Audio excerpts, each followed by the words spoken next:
राजीनाम्याची मागणी कुणी आतापर्यंत केलेली नाही।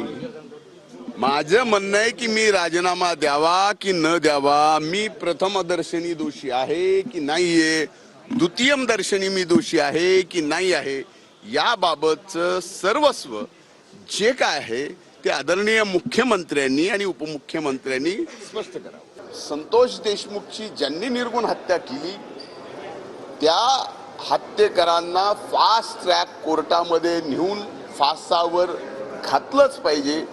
या पहिल्या दिवशीच्या भूमिकेत आणि आज माझ्या भूमिकेत कसलाही बदल नाही। आता एवढं जर संदीप क्षीरसागरांना माहीत असेल, आणखीन कुणाला जे काही माहीत असेल, याचा अर्थ मी असं समजतो की त्यांचे आणि त्या आरोपीचे कुठेतरी आता संबंध आहेत आणि ते संबंध असल्याशिवाय ही माहिती त्यांना मिळू कशी शकते। जी माहिती त्या कृष्णाला काय झालंय काय नाही झालंय याची पोलिसांना माहिती नाही, मला माहित नाही, म्हणजे तुमचे एवढे मायक्रो कॅमेरे त्याला माहिती नाही, तर त्याला कशी माहिती असू शकते।